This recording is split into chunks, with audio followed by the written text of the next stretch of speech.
저는 1949년 12월 경남 양산에서 3남 3녀 중 둘째 딸로 태어났습니다. 저의 아버지는 양산 통도사의 승려이셨습니다. 하지만 어머니와 결혼하기 위해 승복을 벗고 승려 생활을 그만두셨습니다. 저는 항상 불교의 영향 아래 있었던 아버지와 무당과 점쟁이를 찾아가 점치는 것을 즐기셨던 어머니 밑에서 자랐습니다. 한때 저에게도 세상에서 그 누구도 부럽지 않은 행복한 시절이 있었습니다. 그러나 꿈에 부풀어 있던 결혼 생활은 이혼이라는 인생의 거센 폭풍을 만나 산산이 부서지고 말았습니다. 두 아들과 헤어져야 하는 아픔과 고통, 연속된 절망 속에서 저는 더 이상 이 세상에 살아야 할 희망과 의욕을 잃어버리고 인생을 저주하며 원망과 불평 속에서 죽기만을 간절히 원했습니다. 사방을 둘러보아도 의지할 곳이 없는 저에겐 자살만이 유일한 해답인 것 같았습니다. 저는 불교에 빠져 있었고 또한 잘 알아맞힌다는 점쟁이를 찾아다니며 지푸라기라도 잡으려는 심정으로 미친 듯이 헤매었습니다. 그러나 하나님은 인생의 절망 속에서 신음하는 저를 내버려 두지 않으시고 어느 여인의 꿈을 통해 기적적으로 저를 부르셨습니다. 저는 교회에 다닌 지 2년 만에 예수님을 인격적으로 만나 진정한 구원을 체험하게 되었고 그리스도인으로 산 지 언 42년이 되었습니다. 제 인생을 인도하시는 분이 바로 하나님이라는 것을 나중에야 알게 되었습니다. 죄의 종으로 살면서 인생을 마치 내 것처럼 내 마음대로 살며 교만했던 저의 자아가 마침내 예수 그리스도의 십자가로 말미암아 완전히 깨어지고 말았습니다. 마침내 예수 그리스도 앞에 무릎을 꿇고 하나님의 종으로 순종하기까지 저는 엄청난 갈등의 시간과 고통과 눈물의 세월을 통과해야 했습니다. 간혹 사람들에게 제 아픈 과거와 제가 만난 예수님 이야기를 들려주면 사람들이 더 많이 듣고 싶어 합니다. 하나님께서는 저를 부르신 후에 38년 동안 미국 군인이었던 남편을 따라 많은 곳으로 이사하며 수많은 사건들을 경험하게 하셨습니다. 그때마다 일어났던 놀라운 하나님의 역사와 사연들은 다 기억해내기도 어렵고 또 기록하기도 힘듭니다. 그러나 그 수많은 세월 속에서 힘들고 지칠 때마다 저를 만나주시고 위로의 손길 가운데 인도하셨던 하나님께 받은 사랑과 은혜가 제 과거를 묻어두기에는 너무 커 여러 사람과 함께 나누고 싶어 용기를 냈습니다. 공허와 절망 속에서 살던 저를 불러서 예수 그리스도의 종으로 삼으시고 은혜와 소망을 주시고 영원한 생명을 주신 저의 하나님을 자랑하고 싶어서입니다. 여러분의 삶 가운데 지금도 살아계셔서 역사하시고 집 나간 자식을 찾는 심정으로 여러분을 간절히 기다리고 계신 하나님이 바로 여러분 앞에 계시다는 사실도 외치고 싶습니다. 그 당시 한국은 남아 선호 사상이 강해서 아들을 낳아야만 대우를 받는 때였습니다. 만일에 아내가 아들을 계속 낳지 못하면 남편이 아들을 낳으려고 다른 여자를 첩으로 맞아들이는 가정도 종종 있었던 시대였습니다. 어머니는 임신하여 아들을 낳게 해달라고 부처에게 많이 빌었는데 저의 언니인 큰딸을 낳자 너무 섭섭했다고 하셨습니다.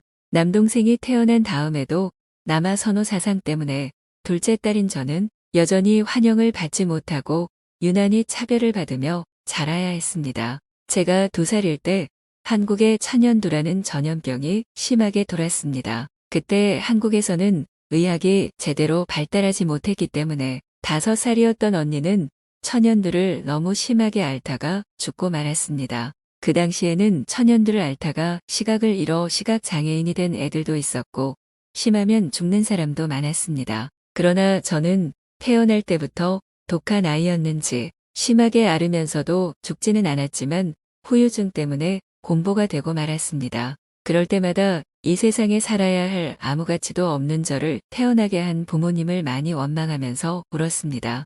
불심이 깊었던 어머니는 친구들이나 아는 사람들로부터 시주 돈을 모아서 절에 바치곤 하셨습니다. 또한 어머니는 밥을 하면 먼저 완성된 밥에 2손을 모으고 신령님께 절을 하셨습니다. 그런 다음 밥 위에 숟가락으로 열십 십자 모양으로 그린 다음 신령님께 드린다며 먼저 밥 한 수저를 떠서 부엌 구석구석에 뿌리셨습니다. 그리고 동짓날이 되면 언제나 팥죽을 끓여서 귀신이 들어오지 못하게 해야 한다면서 구석구석에 뿌리셨습니다. 그뿐만이 아니었습니다. 어머니는 해마다 음력 2월 초하루 2월 1일 가되면 많은 음식을 만들어 바리바리 싸들고 바닷가에 가서 용왕에게 제사를 지냈습니다. 평소에도 보름달을 보고 소원을 비셨습니다. 어머니는 사업을 새로 시작하거나 이사를 하는 일 등 무엇을 하든지 먼저 점쟁이를 찾아가서 물어보셨습니다. 또한 집안에 안 좋은 일이 생긴다든지 크고 작은 잡다한 일들까지 항상 점쟁이를 찾아가서 물었습니다. 많은 경우에 점쟁이들은 나쁜 애군이나 불행을 막기 위해서 미리 예방해야 한다며 많은 돈을 들여서 부적을 사라고 했습니다.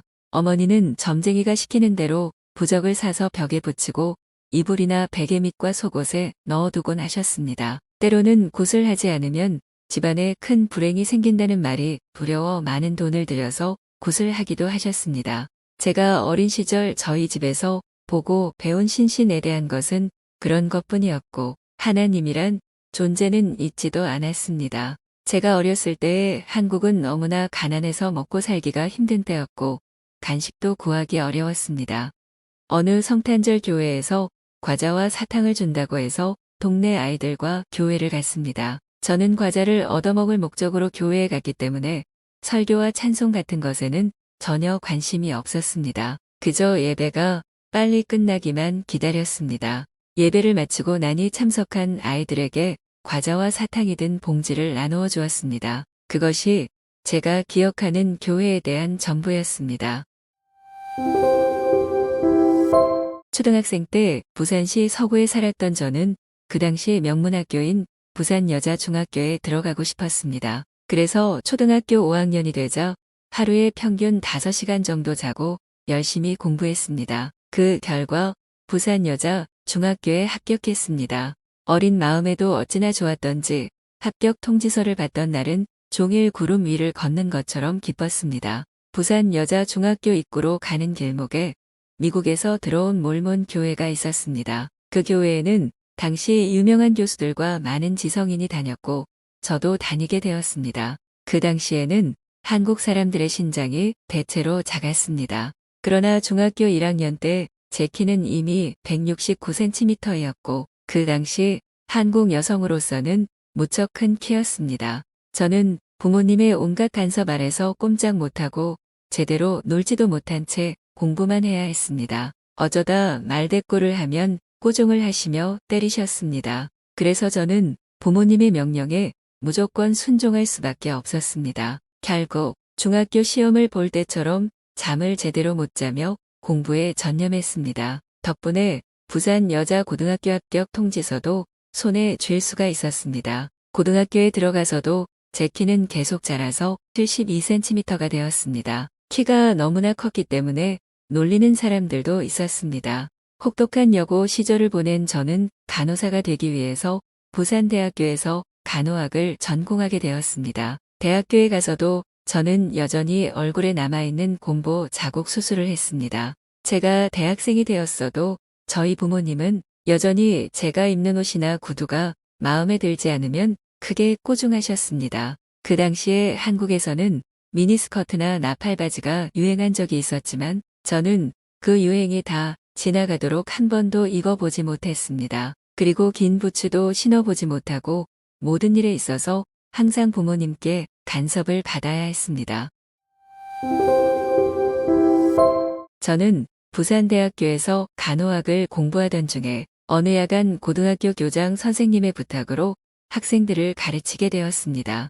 야간 고등학교에 다니는 학생들은 낮에는 공부할 형편이 못 되어서 직장에 다니고 밤에는 야간 학교에 와서 공부하는 가난한 집안의 학생들이 많았습니다. 저는 최선을 다해서 쉽게 가르치려고 노력했습니다. 학생들은 제가 알기 쉽게 잘 가르친다며 곰보 선생인 저를 무척 좋아하며 잘 따라주었습니다. 저는 그때에도 저의 콤플렉스인 큰 키와 아직도 남아있는 얼굴의 곰보 자국 때문에 열등의식에 사로잡혀 있었습니다. 그런 선생인 저를 좋아하고 잘 따르는 학생들이 생기자 저의 마음은 봄날에 꽃이 피듯이 기쁨이 가득했고 자신감도 점점 회복되어 갔습니다. 학생들에게 가르칠 기회를 주신 것이 저를 향하신 하나님의 인도와 계획이었다는 것을 먼 훗날 깨닫게 되었습니다. 학생들을 가르치는 재미에 푹 빠져있던 어느 날 제 앞에 혜성처럼 멋진 청년이 나타났습니다. 많은 사람이 그 남자를 미남 청년이라고 했습니다.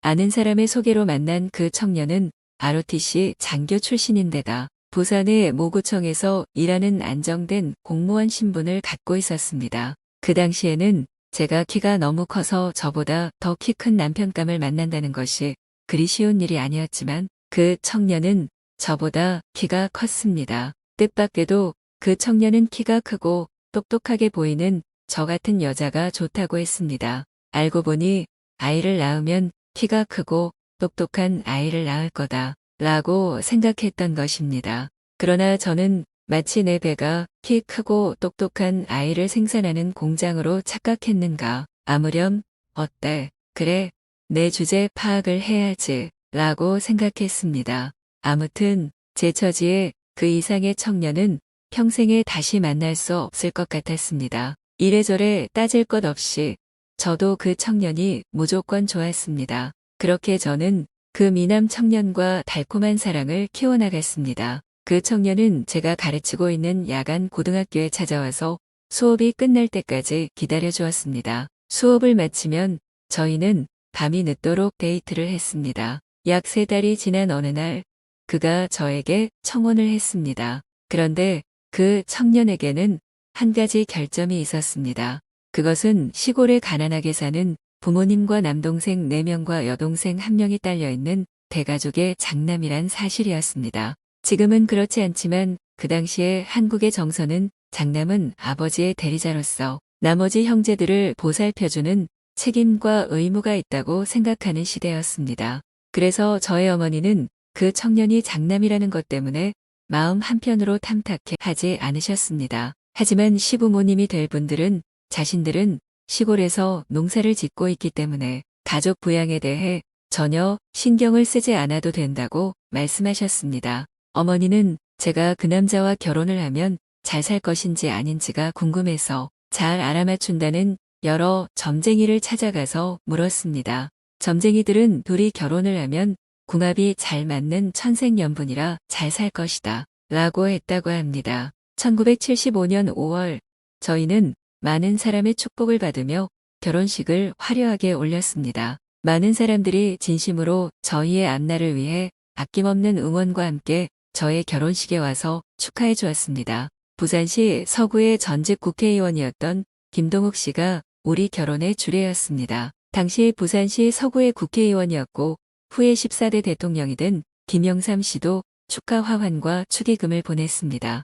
그 당시에도 여전히 남아 선호 사상이 있었기 때문에 아들을 낳아야만 대우를 받았습니다. 저는 결혼하자마자 떡두꺼비 같은 아들 둘을 3년 터울로 순풍순풍 낳았으니 남편은 말할 것도 없고 시댁이나 친정집에서 무척 기뻐하셨습니다. 남편은 저를 더 사랑해 주었습니다. 두 아들이 부리는 재롱을 보려고 일찍 귀가하여 저를 참으로 행복하게 해주었습니다. 아이들이 어려서 밥을 스스로 먹을 수가 없어서 제가 밥을 먹여주려고 하면 입을 벌리는 모습은 마치 참새 새끼들처럼 예쁘고 귀여웠습니다. 아이들이 점점 자라서 스스로 무엇인가를 하려는 시기가 되었을 때는 무엇이든지 자신들이 혼자 하려고 했습니다. 제가 주는 밥을 거절하고 자기 스스로 먹겠다고 난리였습니다. 반은 흘리고 반은 입으로 들어가는데 온통 옷과 바닥에 마구 흘리는 바람에 집안은 하루 종일 아수라장이었습니다. 아이고, 저에게 밥을 먹여주겠다고 밥을 한 숟가락을 떠서 다 흘리면서도 저의 입에 넣어주는 아들은 깨물어 주고 싶을 정도로 귀여웠습니다. 이렇게 시간 가는 줄 모르고 지지고 볶고 아이들과 함께 놀았습니다. 어질러진 방을 청소하고 빨래하면서도 마냥 즐겁고 행복하기만 했습니다. 어린 두 아들을 데리고 나가면 사람들이 어쩌면 아들들이 이렇게 잘생겼느냐 고하면서 무척 부러워했습니다. 이렇게 두 아들이 건강하게 무럭무럭 잘 자라는 것을 보는 것은 저의 큰 행복이었습니다. 저는 모든 것이 너무나 행복해서 그동안 저의 어렸을 때의 고통을 보상이라도 받는 것만 같았습니다.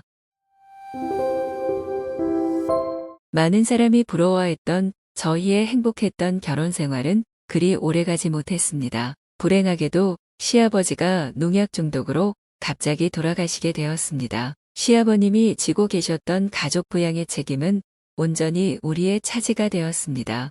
행복은 더 이상 저의 편이 아니었습니다. 저의 운명은 저를 행복하게 살도록 더 이상 기다려주지 않았습니다. 저를 기다리고 있던 것은 가난과 잦은 싸움의 깊은 시련의 파도였습니다. 시아버지가 돌아가시고 난 후에야 저는 시집이 너무나 가난하다는 것을 알았습니다. 너무 가난해서 장남인 남편을 대학 공부를 시키느라 시집에서는 너무 배가 고프게 살았었습니다. 그렇게 가난한 집인 줄 알면 제가 결혼을 안 할까봐 저에게는 비밀로 했던 것이었습니다. 그뿐 아니라 남편이 저와 결혼하기 위해서 들었던 비용도 거의 빌려서 결혼을 시켰다고 했습니다. 시아버지는 그 돈을 갚느라고 무척 힘이 드셨던 것입니다. 시아버지가 돌아가신 후에 하나뿐인 시누이의 결혼 비용도 저희가 모두 감당해야 했습니다. 저는 그동안 조금씩 절약해서 모아둔 적금을 모두 털어서 시누이가 결혼할 수 있도록 도와주었습니다. 저희는 전세 얻을 돈이 없어서 보증금을 조금 걸고 월세로 2개의 방과 마루와 마당이 있는 낡은 집을 얻어 살았습니다. 옛날 화장실은 오늘날같이 수세식이 아니고 재래식이었으므로 냄새가 너무 고약해서 집 밖에 있었습니다. 게다가 공중화장실은 동네 많은 가정이 함께 사용해서 더 더럽고 불편했습니다. 저희는 지출을 줄여보자는 생각에서 시댁 식구들과 함께 살기로 했습니다. 시골에 사시던 시어머님과 시동생들이 모두 저희 집으로 이사를 왔습니다. 저희 부부와 아들 둘과 시어머님과 시동생들 4명과 함께 모두 9명이 좁은 집에서 함께 사는 것은 무척이나 힘든 일이었습니다. 참으로 많은 불편과 갈등이 야기되었습니다. 옛날에는 전기시설도 없어 호롱불을 켜고 사는 시골도 제법 있었습니다. 시골에서 호롱불을 켜고 사셨던 시어머니와 부산에서 도시 교육을 받은 며느리가 한 지붕 아래 같이 산다는 것, 그 결정을 내린 순간부터 고부간의 세대 차이와 문화적 갈등은 예견되었습니다. 이미 이혼의 전주곡은 연주되고 있었던 것입니다. 남편은 효자라서 월급을 타면 시어머니에게 모두 다 갖다 바쳤습니다. 저는 시어머니에게 필요한 생활비를 일일이 말하고 돈을 받아서 생활비로 썼습니다. 자연히 시어머니는 제가 하는 일에 대해 온갖 간섭을 하시고 꼬중을 하셨습니다. 며느리는 시어머니에게 무조건 복종하고 살아야 한다는 봉건적 사고를 갖고 계신 분이었기 때문에 시어머니는 저에게 복종만을 강요하셨습니다. 무조건 시어머니에게 복종하지 못하는 며느리와의 갈등이 시작되었습니다. 수시로 아들에게 며느리에 대한 온갖 불만과 불평을 늘어놓곤 하셨습니다. 남편은 아내와 어머니 사이에서 누구의 편도 들 수가 없어서 심한 마음의 갈등과 고통을 겪어야 했습니다. 공무원인 남편의 따뜻한 월급으로 저희의 생활비뿐만 아니라 초등학교에서 고등학교까지 다니는 4명의 시동생을 공부시키느라 저희는 경제적으로 무척이나 힘이 들었습니다. 저희는 경제적으로 극심하게 쪼들렸기 때문에 돈은 여러 가지 갈등과 함께 많은 싸움의 원인이 되었습니다. 저는 결혼 생활 6년이 넘도록 한 번도 새 옷을 사 입어보지 못했습니다. 결혼하기 전에 가지고 간 옷만 입어야 했습니다. 두 아들에게도 새 옷과 새 신발을 변변히 사주지도 못했고 애들이 좋아하는 장난감은 사줄 엄두도 내지 못했습니다. 첫째 아들이 입던 옷과 신발은 다시 둘째 아들에게 입히고 신겨야 했습니다. 저희들은 항상 생활비가 부족했기 때문에 저희 식구들이 충분히 먹을 음식을 살 돈이 없을 때가 많았습니다. 어떤 때는 간장과 쌀만 살 돈밖에 없었습니다. 그나마 제 남편과 두 아들이 먹을 간장과 쌀조차도 부족하면 저는 굶을 때도 많았습니다. 하루하루 끼니를 걱정하며 살아야 했기 때문에 늘 한숨을 쉬며 살았다. 앞으로 조금이라도 나아질 것 같은 희망은 어디에도 전혀 보이지 않았습니다. 가난해서 비참하게 살았던 저의 생활에 대해서 이젠 더 나열하고 싶지 않습니다. 조용히 가라앉은 수많은 저의 아픔을 다시 되살려서 눈물을 흘리고 싶지 않기 때문입니다. 시어머니는 아들의 퇴근을 기다렸다가 며느리에 대한 불만을 아들에게 털어놓으면 남편은 스트레스를 견디지 못하고 난폭해지기 시작했습니다. 남편은 거의 날마다 술을 먹고 늦게 집에 와서 저에게 이런저런 시비를 걸었습니다. 저는 그런 남편에게 따지고 달려들었고 남편은 그런 저를 때리기 시작했습니다. 남편이 저를 때릴 때 시어머니는 남편을 말릴 생각은 전혀 하지 않고 마치 영화의 한 장면을 구경하는 것처럼 쳐다만 보고 있었습니다. 저는 남편에게 맞는 것도 무서웠지만 쳐다만 보고 있는 시어머니가 더 무서웠습니다. 제 가슴에 끓어오르는 분노를 참을 수가 없었습니다. 그런 날이 반복되면서 남편이 집에 오는 시간이 되면 저는 가슴이 두근거리고 두려움에 휩싸이게 되었습니다. 남편이 술을 과하게 먹고 들어오는 날에는 두 아들을 데리고 친정으로 피신을 갔다가 남편이 잠이 든 깊은 밤중에 집으로 몰래 돌아오곤 했습니다. 어느 날 저를 때리는 남편에게 맞대응하며 고함을 지르고 악을 쓰면서 싸웠습니다. 내가 당신과 결혼해서 이렇게 고생하는 것만 해도 분한데 왜 나를 때려요? 이럴 거면 당신 죽고 나 죽읍시다. 남편에게 달려들며 자존심을 상하게 하면 남편은 저에게 질 수 없어서 저를 더욱 심하게 때렸습니다. 때로는 식사를 위해 차려놓은 밥상을 엎어버렸습니다. 저는 깨어진 그릇과 쏟아진 반찬을 치우며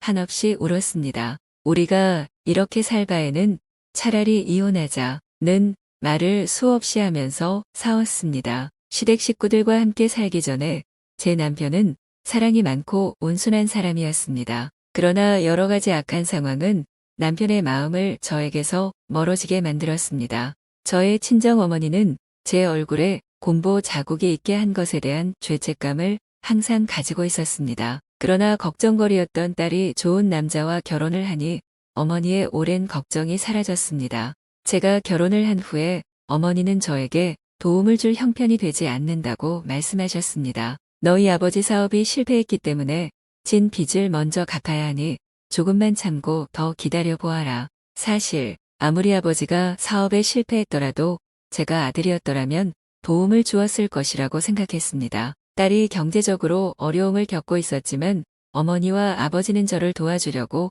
적극적으로 노력하지 않았습니다. 나중에 안 사실이지만 제가 결혼하고 나서 부모님께서 저를 안 도와준 이유는 주위 사람들이 우리 부모님을 설득하며 말렸다는 것입니다. 딸은 결혼하면 출가회인이니 시집에서 도와주어야지 왜 친정에서 도와주어야 하느냐. 고 출가회인이라고 부모에게 남처럼 대접을 받는 것은 정말 무척이나 마음이 아픈 일이었습니다. 지금도 그때를 생각하면 마음이 너무나 아픕니다. 당시 저는 경제적으로나 정신적으로 아주 많은 고통을 당하고 있었습니다. 저의 미래에 대해 엄청난 불안감에 사로잡히게 되면서 삶의 회의가 들기 시작했습니다. 왜 내가 이렇게 고생을 하면서 살아야 하지? 또 나의 미래는 어떻게 될까? 시간이 지날수록 정신적인 고통과 육체적인 고통이 커지면서 부모로부터 보고 배운 대로 부처를 더욱 의지하게 되었습니다. 절망적인 상황에서 벗어나고 싶은 마음에 조금밖에 없는 저의 돈을 거의 모두 절에 바치며 부처 앞에 불공을 드리고 엎드려 절을 했습니다. 나를 좀 살려달라고 애걸복걸하며 빌었습니다. 그러나 제 생활은 전혀 나아질 기미가 보이지 않았습니다. 언제는 구포에 가면 그야말로 잘 알아맞히는 족집게 점쟁이가 있다. 고에서 수소문에서 찾아갔습니다. 그 점쟁이는 신기하게도 귀신같이 저의 모든 상황을 다 알아맞혔습니다. 그리고 이 모든 불행을 해결하려면 방침을 세워 불행을 몰아내야 한다. 고하면서 저에게 엄청난 돈을 요구했습니다.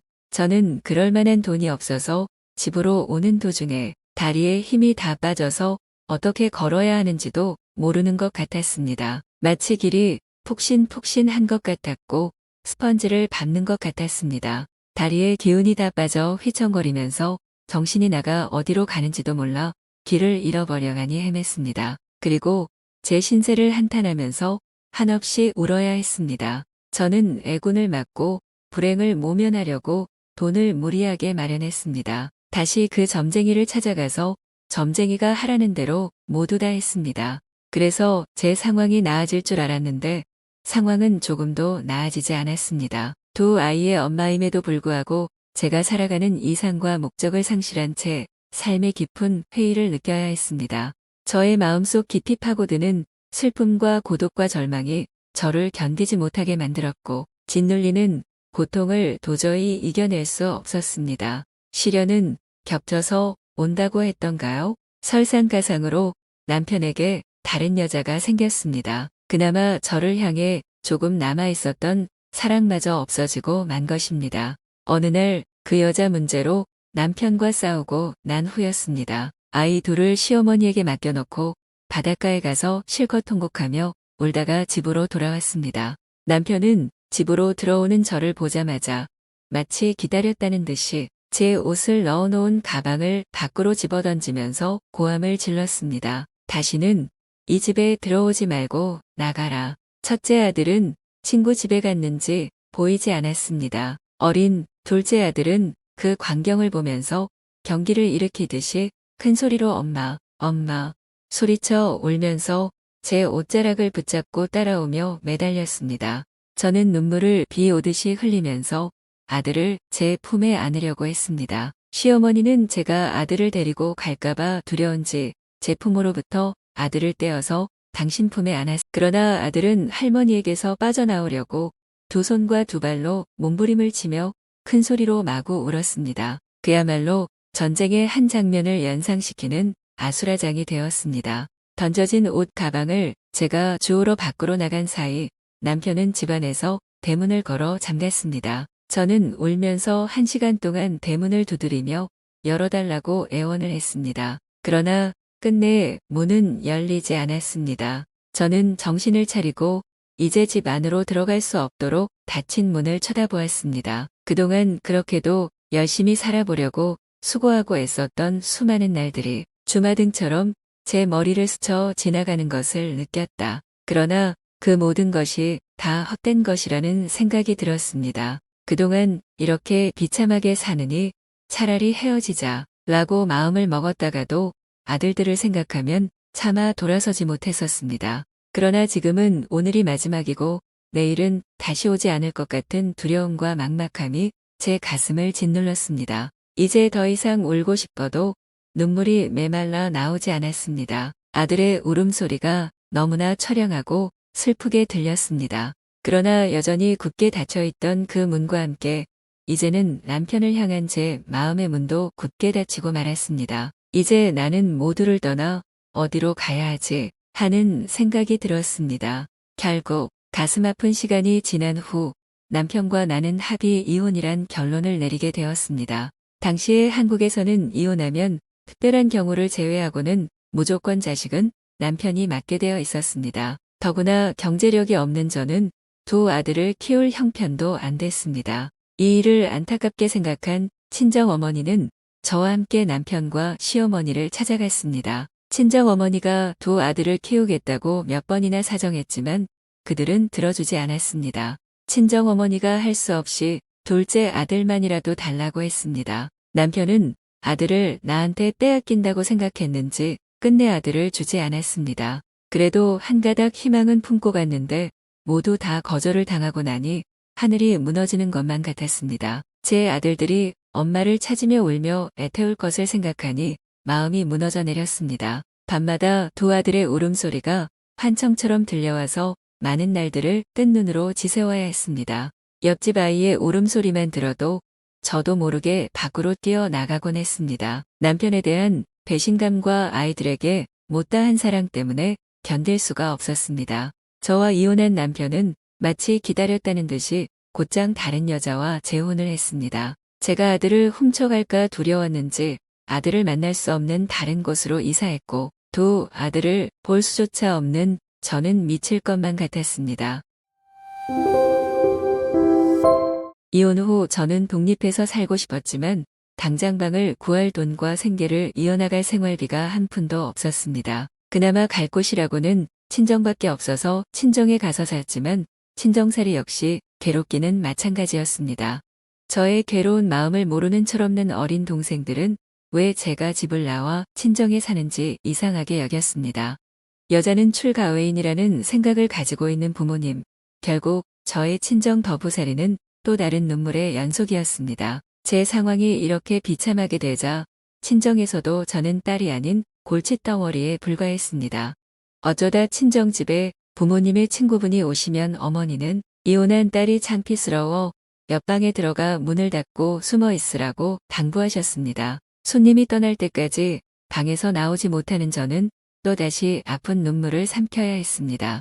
손님이 가기를 기다리는 동안 저의 방은 참으로 어둡고 슬픈 감옥이었습니다. 부모에게 부끄러운 딸이 되었다는 자책감과 또한 동생들에게 좋은 누나와 언니의 자격을 잃었다는 자괴감은 제 삶의 의지를 순간순간 꺾어 놓았습니다. 친정에서 괴로운 나날을 보내던 중에 한 여자를 알게 됐습니다. 그 여자는 가족과 함께 모두 오산으로 이사를 하게 됐습니다.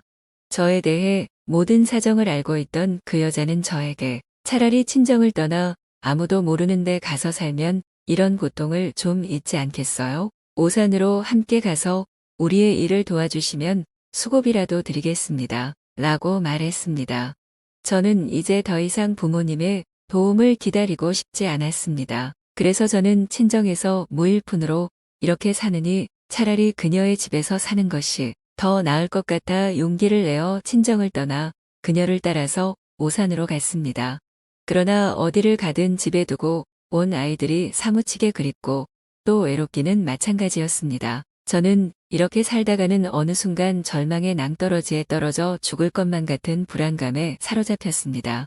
하루는 우연히 길을 가다가 어느 교회의 문이 열려 있는 것을 봤습니다. 한참을 서서 교회 문을 하염없이 바라보던 저는 못이 자석에 딸려 들어가듯이 알 수 없는 힘에 이끌려 교회 안으로 들어가게 되었습니다. 평일이어서 그런지 교회 안에는 아무도 없었습니다. 천천히 통로를 따라 앞으로 걸어갔습니다. 강단 앞에 걸린 나무 십자가가 저를 부드럽게 이끄는 것만 같았습니다. 저는 그 십자가 앞에 긴 의자에 앉았습니다. 그때 저는 하나님과 예수가 어떤 분인지 전혀 몰랐고 예수와 십자가가 무슨 관계가 있는지도 몰랐습니다. 저 나무 막대기로 만든 십자가는 왜 강단 앞에 중앙에 걸쳐놓은 것인가? 도대체 저 십자가는 나와 무슨 상관이 있단 말인가? 왜 그럴까? 갑자기 저도 모르게 울컥 눈물이 쏟아지더니 폭포수 같이 흘러내리는 눈물을 멈출 수가 없었습니다. 끝내 큰 소리를 내면서 엉엉 울기 시작했습니다.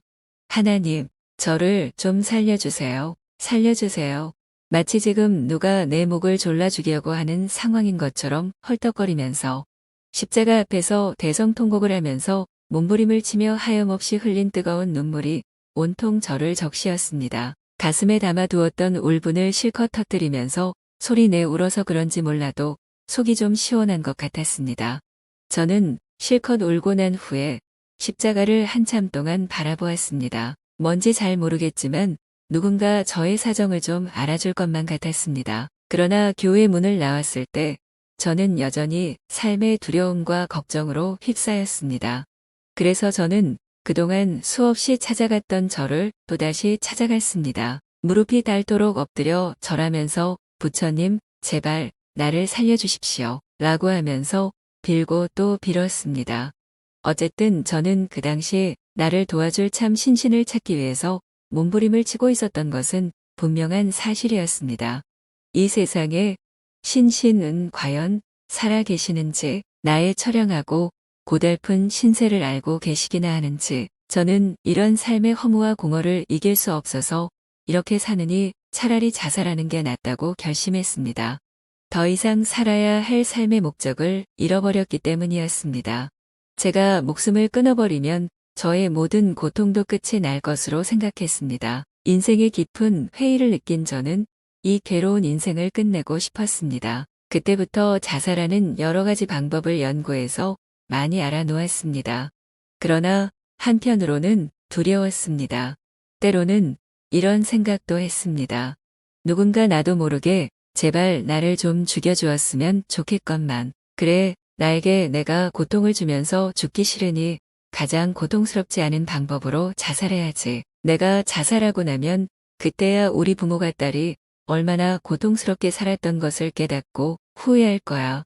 그런 생각이 점점 제 마음에 스며들고 있었습니다. 이제 어느 순간 돌발적인 충동이 일어나면 즉시 자살할 것이라고 마음의 준비를 단단히 하고 있었습니다.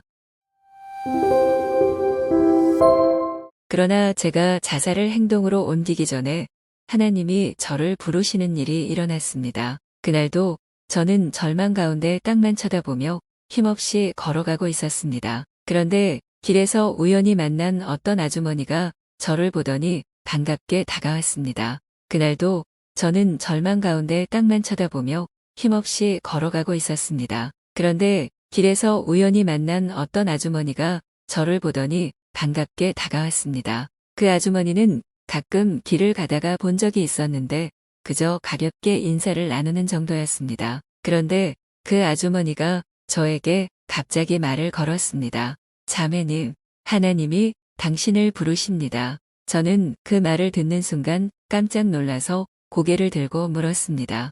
네, 하나님이 왜 나 같은 사람을 부르십니까? 무엇 때문에 나를 부르신답니까? 저는 그 아주머니를 이상한 눈초리로 쳐다보았습니다. 우리 집안은 불교와 온갖 미신을 섬기는 집안인데 갑자기 하나님이 저를 부르신다니 놀랄 수밖에 없었습니다. 저는 평소에 하나님은 하늘에 계신 분 정도로 생각하고 있었습니다. 그래서 아주 감당하기 어려운 일을 당할 때 하늘을 쳐다보면서 하나님도 무심하시지 라고 중얼거렸을 뿐입니다. 하나님은 제 인생과는 전혀 상관이 없는 분인 줄 알았습니다. 더구나 그 하나님이 제 인생에 찾아오셔서 저를 부르신다는 것은 상상도 할 수 없는 일이었습니다. 저의 머릿속에 수많은 생각이 교차하면서 복잡해지기 시작했습니다. 저는 실성한 여자처럼 그 아주머니를 멍하니 쳐다보았습니다. 아주머니가 하는 말이 꿈결에서 듣는 것처럼 들렸습니다. 자매님, 제가 자매님에 대해서 꾼 꿈을 들어보세요. 하나님이 자매님을 어떻게 부르셨는지요. 저를 쳐다보는 아주머니의 눈이 초롱초롱 빛이 났습니다. 한 달 전에 저는 자매님이 사는 집을 꿈에서 보았어요. 아주머니는 꿈에서 본 우리 집의 형태와 구조를 설명하더니 저에게 물으셨습니다. 당신이 정말 그런 집에 사나요? 제가 사는 집을 알 턱이 없는 아주머니가 저의 집의 모든 것을 정확히 알고 있다는 것이 신기하기만 했습니다. 그 아주머니의 이야기는 계속 이어졌습니다. 제가 출석하는 교회 목사님께서 자매님 집 안으로 들어가셔서 마당에 수돗물을 떠서 저에게 주셨어요. 그 물이 참 시원하고 달았어요. 그리고 목사님께서 저를 안아주셨는데 너무나 포근해서 마치 천국에 간 듯 편안하고 행복한 기분이 들었어요. 그런데 그때 자매님이 문 앞에서 무슨 고민이 많은 사람처럼 고개를 푹 숙이고 눈물을 흘리고 있었어요. 목사님이 손으로 자매님을 가리키면서 우리 교회로 데려오라고 말씀하셨어요. 이어서 자매님이 교회에 오면 저를 안아주신 것처럼 목사님이 자매님을 안아주시겠다고 말씀하시는 거예요. 또 자매님께 새 신발을 사주겠다고 말씀하셨어요. 저는 꿈에서 깨자마자 알았어요. 저를 안아주신 분은 목사님이 아니라 인간의 몸을 입고 오신 하나님의 아들이신 예수님이었다는 것을요. 제가 꾼 꿈은 예수님이 자매님을 구원하기 위해서 부르시는 꿈이에요. 저는 자매님의 집을 몰라 찾아갈 수 없어서 자매님을 만나기 위해 여기저기 찾아다녔어요. 그런데 이렇게 한 달 만에 만났군요. 이렇게 자매님을 만난 것이 정말 꿈만 같아요. 사실 꿈 이야기를 길게 들려주는 아주머니의 말을 듣기 전까지 저는 예수 믿는 사람을 아주 싫어했습니다. 어린 제 눈에 비친 예수쟁이들은 위선적이고 이중적인 가면을 쓴 사람처럼 보였습니다. 그런 사람들을 볼 때 예수님을 믿고 싶은 마음이 전혀 생기지 않았습니다. 말로는 예수, 예수 하면서 실제로는 위선적이고 이중적인 예수쟁이들을 하나님께서 천국으로 보내시겠어? 하나님이 정말 살아계시고 정말 천국에 있다면 우리처럼 정직하고 선하게 사는 사람들을 먼저 천국에 가게 해줄 것이야. 아무리 생각해 봐도 예수님이 아주머니에게 우리 집의 형태와 제가 처한 상황을 보여주면서 저를 부르신다는 것이 너무도 신기했습니다. 그때까지 예수 믿는 사람을 거부하고 굳게 닫아왔던 완고한 마음의 문이 조금씩 열리기 시작했을 뿐만 아니라 궁금하기도 했습니다. 하나님이 나 같은 인간이 뭐가 필요해서 부르실까? 아주머니는 성경을 모르는 저에게 성경 전체 내용을 요약해서 약 1시간 동안 설명해 주었습니다. 그러나 저는 아무런 감정의 변화가 일어나지 않아서 듣고만 있었습니다. 아주머니의 이야기를 모두 듣고 난 후 제가 그 아주머니에게 물어봤습니다. 그럼 난 어떻게 해야 하나요? 아주머니는 다정하게 저에게 말했습니다. 내일이 주일이니까 내일 아침 내가 다니는 교회에 나와 함께 갑시다. S교회 옆에 잡화점 앞에 아침 11시 10분 전에 오시면 저를 만날 수 있어요. 제가 성경책과 찬송가도 빌려드리겠어요. 이제는 저도 하나님을 만날 때가 되어서 그런지 물에 빠진 사람이 지푸라기라도 잡는 심정으로 순순히 교회에 따라가기로 약속했습니다. 하나님이 나를 불렀으면 무슨 복을 주시지 않겠나 하는 기대감이 있었습니다. 한편으로는 어차피 자살해 죽으려고 했는데 교회 간다고 손해볼 것도 없지, 믿져야 본전이지 라는 생각에 한번 따라가 보는 것도 괜찮다는 마음이 생겼습니다. 다음 날 아침 저는 아주머니를 따라 교회 안으로 들어갔습니다. 교회에서 교인들이 찬송가를 부르는데 저는 아는 찬송이 하나도 없었습니다. 당연한 일이었지만 왠지 어색하고 쑥스러워 조용히 앉아서 들었습니다. 목사님께서는 약 30분 동안 진지하게 설교하셨습니다. 그 설교는 어저께 그 아주머니에게서 대강 들었던 내용이었습니다. 목사님의 설교는 머리로는 조금 이해가 되었지만 마음으로 받아들일 수 있는 믿음은 생기지 않았습니다.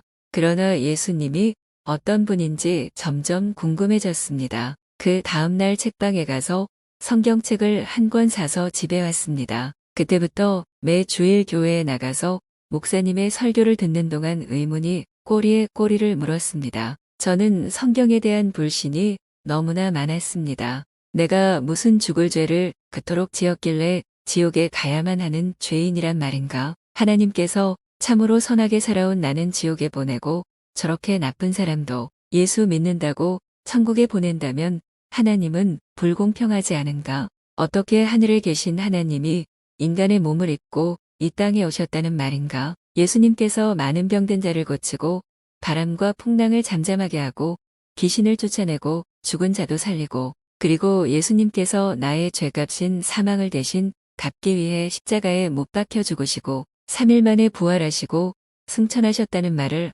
어떻게 믿을 수 있단 말인가? 수많은 종교 중에서 왜 기독교만이 참된 종교라고 고집을 피우는가? 성경에는 왜 이렇게 거짓말 같은 기적들이 많은가? 많은 사람이 그런 거짓말을 믿는다는 말인가? 성경에 기록된 그 황당한 사건들은 저의 지식과 이해력으로는 도무지 믿어지지 않는 내용뿐이었습니다. 수많은 궁금증을 가지고 목회자들에게 물어보았지만 제 머리를 시원하게 해줄 답은 여전히 얻지 못했습니다. 오히려 그 목회자들은 저의 궁금증을 칭찬해주면서 추켜 세웠습니다.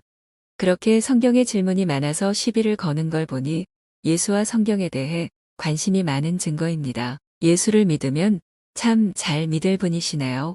그렇게 말씀하시는 목회자에게 대답했습니다. 나는 성경 말씀을 믿을 수가 없어서 예수를 절대로 믿지 못할 겁니다. 만약 내가 예수를 믿게 된다면 세상이 놀랄 기적입니다. 사실 저는 억지로 예수를 믿어보려고 노력을 하면서 저를 많이 나무랐습니다. 나보다 똑똑하고 참으로 유능한 많은 사람도 예수를 믿는다. 내가 뭐라고 예수를 못 믿는다는 말인가? 저는 무조건 수많은 궁금증과 질문들을 억누르며 예수와 성경 말씀을 믿는 척도 해봤습니다. 그러나 수많은 의문이 스프링처럼 눌려 있다가 어느 순간 튀어올라 저의 신앙을 방해했습니다.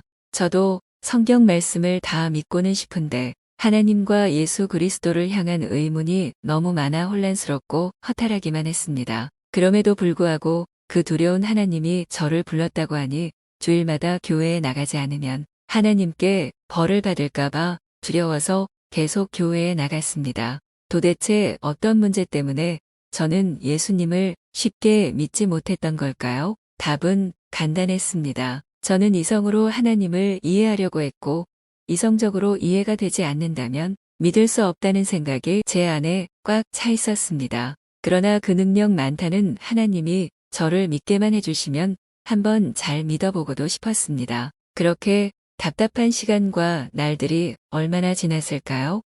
어느 날 저녁 제 마음이 너무 갈급하고 제 신세가 너무 처량해 교회를 찾아갔는데 아무도 없었습니다. 혼자 십자가 앞에 앉아 고달픈 제 신세를 한탄하고 울면서 기도를 했습니다. 그런데 이상한 일이 벌어졌습니다. 분명 눈을 감고 기도하고 있었는데 저에게 굉장히 강한 빛이 비치는 것이었습니다. 눈을 떠보니 교회 창문을 통해서 긴 기둥 같은 빛이 저를 향해 비치고 있었습니다. 그때는 어둑한 저녁 시간이었기 때문에 밖에서 빛이 강하게 들어올 리가 없었습니다. 하도 신기하고 이상해서 저는 밖에 나가서 그 빛이 어떻게 들어왔나 빛의 근원을 찾아보았지만 빛이 들어올 가능성은 전혀 없었습니다. 다시 돌아와 교회 안의 의자에 앉으니 아까 보았던 그 강한 빛이 또 저를 향해 비추었습니다. 순간 제 마음에 깨달아지는 것이 하나님이 살아계시다는 증표를 보여주시는 것이라는 생각이 들었습니다. 그래서 저는 그 빛을 하나님이 나를 만나주시는 영적 체험으로 믿게 되었습니다. 주님은 그렇게 주님 자신을 밝고 따뜻한 빛으로 저에게 나타내 주셨습니다. 이제껏 살면서 한 번도 느껴보지 못한 알 수 없는 따뜻한 마음의 감동이 잔잔하게 다가오는 주님의 사랑을 체험했습니다. 그리고 하나님을 향한 저의 마음의 문이 조금씩 열리기 시작했습니다.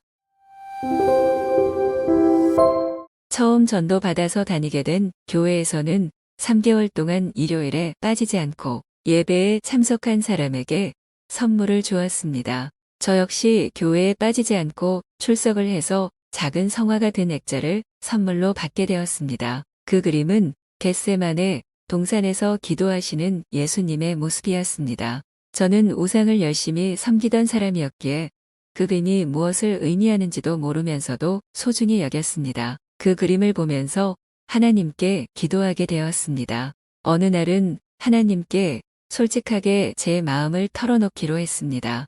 하나님이 저를 부르셨다고 해도 저는 마음에 평화가 없고 너무 외롭습니다. 저를 사랑해 주고 위로해 줄 남편을 주시면 감사하겠습니다. 제대로 하지도 못하는 기도였지만 하나님은 정말 기적과 같이 놀랍게 저의 기도에 응답하셨습니다. 얼마 지나지 않아 오산 미군 부대에 직장을 가진 사람의 소개로 미군 병사 데이비드, 지금의 남편을 만나게 되었습니다.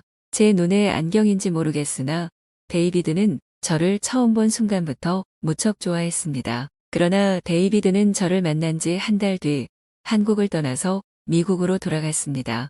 그 후 독일 브리머하벤이라는 곳으로 발령을 받아 독일에서 근무하게 되었습니다. 데이비드는 한국을 떠난 후에 1년 동안 저에게 그야말로 하루도 빠짐없이 날마다 사랑의 편지를 보내왔습니다. 만난 지 얼마 안 된 저를 사랑한다며 저와 결혼하기를 원한다고 했습니다. 가끔은 국제 전화도 걸어왔습니다.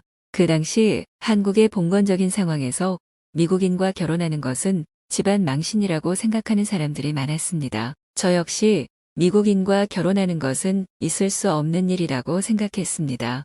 저는 이미 2 아들이 있는 이혼녀인데 전 남편은 이혼 직후 바로 다른 여자와 결혼을 했지만 저는 혼자였습니다. 한국 남자들은 이혼한 저를 거들떠보지도 않았습니다. 그런데 착하고 순진한 미국 총각이 저와 결혼을 하자는 것이었습니다. 서서히 데이비드가 진실하고 착한 남자라는 생각이 들었기에 그의 간절한 구애에 제 마음이 조금씩 흔들리기 시작했습니다. 저를 도와주지 않은 부모님에게 많은 실망을 하게 되었고 부모님에 대한 원망도 사실은 이미 너무 많이 쌓여 있었습니다. 데이비드가 한결같이 구애하는 동안 제 마음은 차츰차츰 한국을 떠나기 시작했습니다. 저는 아픈 추억만 가득한 한국 땅을 떠나고 싶었습니다. 서러움만 안겨주는 부모님 얼굴도 더 이상 보고 싶지 않았습니다. 아주 저 멀고도 먼 곳으로 떠나서 제가 이때까지 알았던 사람들이 없는 곳에서 살고 싶었습니다. 결국 저는 차라리 한국을 떠나 새로운 인생을 찾기로 결심했습니다. 2 아들 생각에 수없이 망설이기도 했지만 데이비드가 있는 독일에 가기로 마음을 정했습니다. 제 결심을 데이비드에게 전하자 데이비드는 즉시 제가 독일에 초청 비자로 올 수 있는 필요한 서류와 절차 비용과 비행기 표값을 보내왔습니다. 모든 것이 신속하게 진행이 되었습니다. 데이비드를 만나러 독일로 갈 때 자그마한 가방에 옷과 소지품을 넣었습니다. 그러나 교회에서 받은 예수님 그림이 있는 액자는 가방에 넣지 않고 깨끗한 보따리에 포장해서 직접 손에 들고 비행기에 올랐습니다. 지금 생각해보면 제 신앙이 얼마나 유치한 수준이었나 하는 마음이 들지만 그때는 그것이 예수님을 향한 저의 믿음의 표현이었습니다. 1978년 독일로 간 데이비드와 펜팔한 지 약 1년 만에 저는 한국 땅을 떠나면서 부모님께 알리지 않았습니다. 여동생에게만 알리고 비행기에 몸을 실었습니다. 독일로 가는 비행기 안에서 저는 절대로 한국으로 다시 돌아오지 않을 거라고 마음 깊숙이 결심하고 또 결심했습니다. 점점 멀어져가는 한국 땅을 비행기 창 너머로 바라보면서 제 눈에서 멀어져가는 한국과 고별 인사를 했습니다. 내가 태어나 살았던 고향 한국이여, 안녕. 나의 부모여, 안녕. 나의 형제여, 안녕. 나의 친구여, 안녕. 안녕. 이란 말을 수없이 하며 끊임없이 흐르는 눈물을 닦으며 흐느껴 울었습니다. 저는 한국의 모든 사람에게 안녕이라고 고별 인사를 했지만 오로지 제 두 아들에게만은 안녕이라고 인사하지 않았습니다. 제 두 아들만은 제 작은 가슴의 깊은 곳에 묻어두었기 때문입니다. 반드시 어떠한 일이 있어도 다시 만날 것을 기약했습니다. 데이비드는 독일의 브리머하벤에 있는 미 육군 부대에 복무하고 있었습니다. 그 당시에 우리나라는 옛날보다는 많이 나아졌지만 여전히 가난한 나라였습니다. 제가 한국을 떠날 때 몇몇 사람들은 부유한 나라인 미국이나 독일에 가는 저를 무척 부러워했습니다. 그 당시 미국은 세계에서 제일 부유한 나라였습니다. 어떤 사람들은 미국은 천국의 절반 정도쯤 될 거라고 말할 정도였습니다. 저는 부유하다는 독일로 갔지만 독일에서의 생활도 제가 꿈꾸던 생활이 아니었습니다. 데이비드는 저보다 4살 반이나 어리고 고등학교밖에 졸업하지 않았습니다. 계급도 미군 하사였으므로 당시 급여가 매 2주간에 76불이었습니다. 물론 그 시절의 1달러는 지금의 1달러보다 돈의 가치가 높았습니다. 더구나 데이비드는 저를 독일로 오게 하려고 조금씩 모아놓았던 돈을 모두 저에게 보내느라고 남은 돈이 없었습니다. 데이비드는 저와 결혼하기 전에는 미군 부대 안에 있는 숙소에서 살았습니다. 아직 저와 결혼했다는 서류가 없어서 미국 정부로부터 집값이 보조되지도 않은 상태였습니다. 당장 저희가 거주할 집에 보증금과 집세를 낼 능력조차 없었습니다. 다행히도 데이비드의 친구 부부가 자기들이 사는 집에 방 한 칸을 빌려주었습니다. 체면을 따질 겨를이 없어 친구의 집에서 당분간 살기로 했습니다. 저희 형편은 경제적으로 매우 쪼들리고 어려웠습니다. 그래서 저는 데이비드에게 비상금으로 10달러만 주었습니다. 데이비드의 점심값을 아끼기 위해 점심용 샌드위치를 매일 아침 일찍 일어나서 만들어 주었습니다. 하루 용돈으로는 2달러를 주었습니다. 최대한 아끼지 않으면 독일에서 살아갈 수가 없었습니다. 이렇게 독일에서의 생활도 만만치 않은 상황이 이어지고 있었습니다. 어느 날 문득 내가 이렇게 살려고 독일에 온 것이 아닌데 라는 회의가 들었습니다. 저희의 가난한 생활은 제 마음을 자꾸 비참하게 만들었습니다. 더구나 한국을 떠나 독일에서 산다는 것이 여러 가지로 적응이 되지 않았습니다. 순간순간 후회가 되었습니다. 왜 내가 미국 사람과 결혼을 하려고 이렇게 먼 곳까지 왔는가? 이 무슨 얄궂은 운명의 장난이란 말인가? 저는 또 신세를 한탄하고 있었습니다. 자꾸만 깊은 바닥으로 떨어지는 것 같은 제 처지가 서글퍼서 한숨이 저절로 나왔습니다. 그래서 저는 그렇게도 단단히 결심하며 다시는 한국에 돌아가지 않겠다고 수없이 고별 인사를 했던 한국으로 다시 돌아가고만 싶어졌습니다. 저는 어느 날 데이비드에게 소리를 지르며 말했습니다. 데이비드, 나는 당신과 결혼할 수 없어요. 한국으로 돌아가겠어요. 비행기 표를 사주세요. 저의 단호한 말에 데이비드는 몹시 슬퍼했습니다. 그러나 저도 알고 있다시피 데이비드는 저를 한국으로 보낼 비행기 표를 살 돈이 없었습니다. 데이비드는 저를 붙들고 애원했습니다.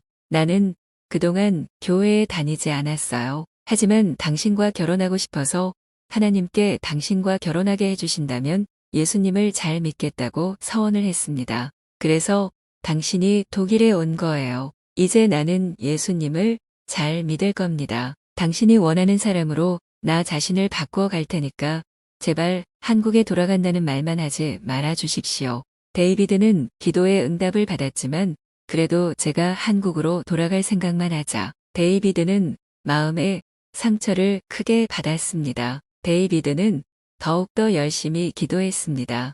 데이비드의 기도 때문이었을까요? 어느 날 저는 신기한 꿈을 꾸었습니다. 꿈에 데이비드와 함께 미군 부대 안에 있는 교회에 앉아 있었습니다. 그런데 찬란한 옷을 입고 머리에 빛나는 금 면류관을 쓰신 예수님이 강단 위에 나타나셨습니다. 예수님은 강단에서 내려오시더니 교회에서 나가려고 하는 저의 두 손을 꼭 잡으셨습니다. 저는 꿈에서 깨어난 후 곰곰이 생각했습니다. 이게 무슨 뜻일까? 쉽게 결론을 내릴 수 있었습니다. 아니, 저는 이미 그 꿈의 의미를 알고 있었습니다. 예수님이 제가 한국으로 가는 것을 말리신 것입니다. 그래서 저는 데이비드와 결혼하는 것을 하나님의 뜻으로 받아들였습니다. 아마 제가 꿈보다 해석을 더 잘한 것 같습니다. 데이비드는 어릴 적에는 교회를 다녔지만 고등학교를 졸업한 후에는 교회에 다니지 않았다고 했습니다. 저는 데이비드에게 결혼 조건을 말했습니다. 첫째로 데이비드는 예수님을 믿고 교회를 다녀야 합니다. 둘째는 고등학교밖에 졸업하지 않았으니 일단 대학교를 졸업해서 장교가 되어야 합니다. 만약 장교가 되지 않더라도 최소한 대학교는 졸업하기를 원합니다. 세 번째는 나는 더 이상 아이를 낳고 싶지 않습니다. 대신 이미 있는 내 아이들의 아버지가 될 수 있겠습니까? 한 번도 다른 사람과 결혼한 적이 없는 데이비드가 이 무리한 조건들에 대하여 고민하지 않고 흔쾌히 동의했습니다. 지금 돌이켜보면 너무나도 이기적인 조건들이었습니다. 그러나 남편의 너그러운 마음을 통해서 하나님은 저희 가정을 든든하게 세워주셨습니다. 그 당시 독일은 동독과 서독으로 나누어진 분단 국가였습니다. 데이비드는 미국인이고 저는 한국인인데다 독일은 제3의 나라였습니다. 그래서 외국인들끼리의 결혼은 너무나 복잡한 서류와 절차가 필요했으므로 법적으로 힘든 상황이었습니다. 저는 독일에 초청 비자로 갔기 때문에 독일에 간 지 3개월이 지나도 결혼을 하지 못하면 한국으로 돌아가야만 했습니다. 3개월이 거의 끝나갈 무렵 데이비드의 친구가 덴마크의 시청에 가면 일주일 안으로 결혼 절차를 마칠 수 있다고 알려줬습니다. 데이비드는 돈이 없어서 은행에서 $500를 빌렸습니다. 저희는 덴마크로 가서 모텔에서 지내며 결혼 절차를 밟았습니다. 덴마크의 시청에 갔는데 담당 직원이 모든 결혼 서류를 조사하고 마치려면 5일이 걸리니 5일 뒤에 오라고 했습니다. 문제는 저희 생각보다 모텔 값이 너무 비쌌습니다. 저희는 결혼 서류를 받으러 갈 때 혹시 돈이 모자라서 결혼 서류를 못 받을까봐 걱정이 되었습니다. 그래서 4일째 되는 날에는 하루 종일 밥도 못 사 먹고 쫄쫄 굶어야 했습니다.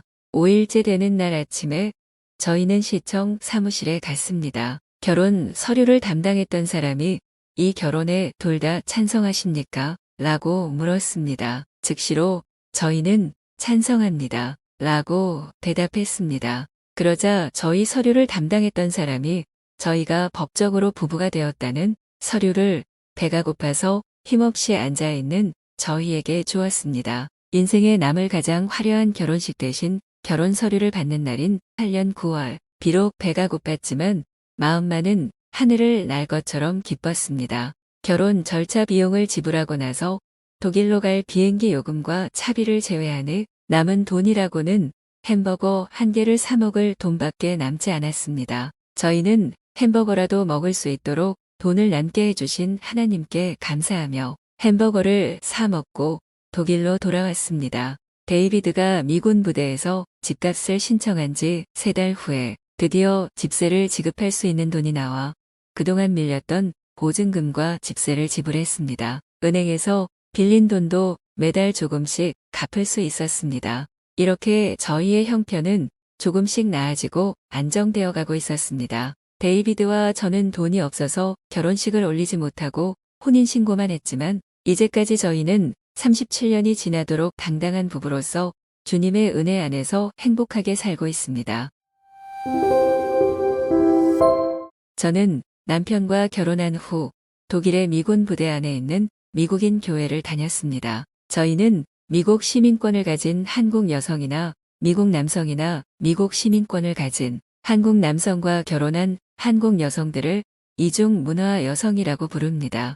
저는 미군 부대 안의 마트에서 돈을 계산하는 캐시어로 근무를 했기 때문에 이중 문화 여성들을 자주 만날 수 있었습니다. 이중 문화 여성들이 마트에 물건을 사러 오면 저에게 한인 교회가 있으니 함께 가셨으면 좋겠습니다. 라고 권했습니다. 그때마다 저의 대답은 한결같았습니다. 미국인 교회의 하나님이나 한인 교회의 하나님이나 같은 하나님 아니에요? 구태여 시끄럽고 말 많은 한인 교회에 다닐 필요가 있나요? 완강한 거절의 이중 문화 여성들은 저에게 더 이상 한인 교회에 가자고 권하지 않았습니다. 저는 그렇게 미국인 교회에 출석했고 이중 문화 여성들과는 담을 쌓은 채 한동안 홀로 지냈습니다. 그러나 서서히 외로운 마음이 생기기 시작했습니다. 결국 저는 자존심을 내려놓고 어떤 여자 집사님에게 물었습니다. 한인 교회를 가보려고 하는데 위치가 어디입니까?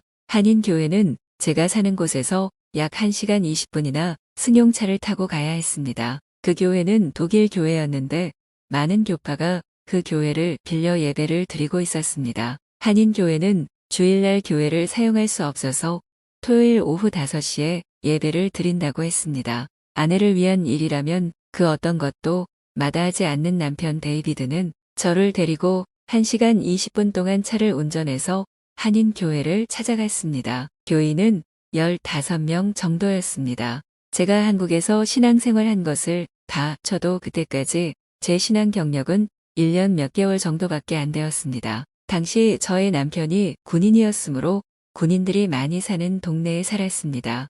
제가 사는 동네에는 이중 문화 여성들이 많이 살고 있었지만 아무도 교회에 다니지 않았고 저 혼자만 교회를 다니고 있었습니다. 저는 혼자서 고상한 척했고 교만한 마음에 그들과 어울리지 않았습니다. 매주 주일만 되면 빠짐없이 남편과 미국인 교회에 갔습니다. 저는 늘 성경을 손에 들고 다니면서 예수님을 잘 믿는 척하면서 저를 꾸미며 다녔습니다. 이중 문화 여성들이 저를 예수에게 미친 여자라고 했지만 사실 그때도 저는 구원받지 못한 상태였습니다. 그러던 중에 목사님께서 독일의 어느 수양관에서 일주일 동안 한인 교인들이 모여 성령 충만한 부흥회가 열린다. 고 광고 시간에 알려주었습니다. 월요일부터 수요일까지 3일간 금식하고 목요일부터 토요일까지는 죽을 주다가 밥을 준다고 했습니다. 그 부흥회는 1년에 한 번 있는 것으로 독일과 온 유럽의 한인 교인들이 참석하는 부흥회였습니다. 저는 이 기회에 하나님을 만나서 하나님과 결판을 내고 싶었습니다. 왜냐하면 저는 아직도 성경의 수많은 질문에 대해 해답을 얻지 못했고 교회를 기뻐서 가는 게 아니라 억지로 다니고 있었기 때문이었습니다. 또 성경 말씀을 믿으려고 부단히 노력했지만 계속 하나님에 대한 의심을 버릴 수가 없었습니다. 그래서 이번에 하나님과 단판을 내고 방황하는 제 신앙의 종지부를 찍고 싶었습니다. 아무튼 이번에 하나님을 만나지 못하면 더 이상 하나님께 시간을 낭비하지 않겠다는 생각을 품고 부흥회에 참석하게 되었습니다. 그 부흥회에서는 어린 아이들에게는 3일 동안 빵과 음식을 주었지만 어른들은 금식해야 했으므로 저도 규칙에 따랐습니다. 한 끼만 굶어도 식은땀을 흘리며 쓰러질 것 같은 제가 3일을 금식한다는 것은 그야말로 감당하기 힘든 도전이었습니다. 그러나 제 마음속에서 기필코 하나님을 만나야 한다는 뜨거운 마음이 불길처럼 타올랐습니다. 첫날은 잘 참았고 둘째 날도 참았지만 사흘째 되니까 너무나 배가 고팠습니다. 또한 마치 똥물 같은 노란 물이 뱃속에서 올라와 토하기 시작했습니다. 난생 처음 3일 동안 금식을 하니 제 몸에는 기운이 하나도 없었습니다. 4일째 되는 날 아침부터 죽을 먹으면서 기운이 좀 생기기 시작했습니다. 부흥회의 처음 4일 동안 계속 찬양과 설교와 기도 시간이 있었습니다. 하루에 4분의 목사님이 교대로 4번에 걸쳐 설교했으므로 4일째 저녁에는 이미 16번째 설교를 꼼짝없이 앉아 듣고 있었습니다. 저는 그때까지 성경을 체계적으로 공부해 보지 못했기 때문에 목사님들의 설교를 들으면서 미친 듯이 노트에 받아 적었습니다. 정신을 바짝 차리고 집중하며 여러 편의 설교를 들으면서 그동안 저를 괴롭히고 있었던 많은 질문에 대한 해답을 조금씩 얻을 수가 있었습니다. 많은 설교를 듣는 동안 굳게 닫힌 제 마음의 문이 열리고 있었습니다. 그리고 저도 모르게 믿음이 생기기 시작했습니다. 하나님의 말씀이 믿어지다니 서서히 돌같이 굳은 저의 마음이 부드러워졌습니다. 제가 지옥에 갈 수밖에 없는 죄인이라는 것이 머리로는 이해가 되었지만 아직도 저의 마음까지 받아들여지지 않았습니다. 스스로 제가 다른 어떤 사람보다 선하게 살아왔다는 자부심이 문제였습니다.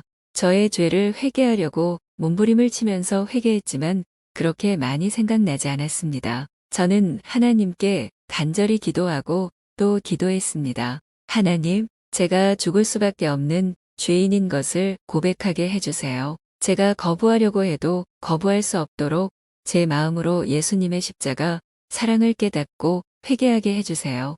그런데 5일째 저녁 예배 드릴 때에 저의 일생을 바꾸어 놓을 만한 기적이 일어났습니다. 그것은 제가 죽는 날까지 잊을 수 없는 엄청난 일이었습니다. 5일째 저녁, 강사 목사님이 말씀을 전하시기 위해 강대상에 올라가셨습니다. 아직도 저는 예수님을 믿을 수 있게 해달라고 열심히 기도하는 중이었습니다. 갑자기 저도 알아들을 수 없는 이상한 말이 제 입에서 튀어나왔습니다. 그동안 저는 다른 사람이 이상한 말을 하면서 기도하는 모습이 신기하기도 했습니다. 그런데 그 방언이 제 입에서 터져나오기 시작했습니다. 저항할 수 없는 무언가에 이끌려서 하는 기도였습니다. 그리고 제가 어릴 적부터 지은 죄가 영화 필름같이 제 눈앞에 총천연색으로 펼쳐지기 시작했습니다. 그래서 제 옆에 앉아있는 목사님에게 말했습니다. 목사님, 이상하게도 내 죄가 영화 필름같이 보이네요. 목사님께서 기뻐하시면서 말씀하셨습니다. 자매님, 저기 보이는 빗방으로 가서 실컷 회개하시면 하나님의 은혜를 받을 것입니다. 저는 즉시 가방을 들고 일어나 빗방으로 가서 하나님이 영화의 장면들처럼 보여주는 대로 회개 기도를 하기 시작했습니다. 하나님께서는 제가 아주 어릴 적에 어머니 지갑에서 돈을 훔쳐서 과자를 사 먹는 장면을 보여주시고 어머니가 사주신 노트를 친구에게 팔아먹은 것도 보여주셨습니다.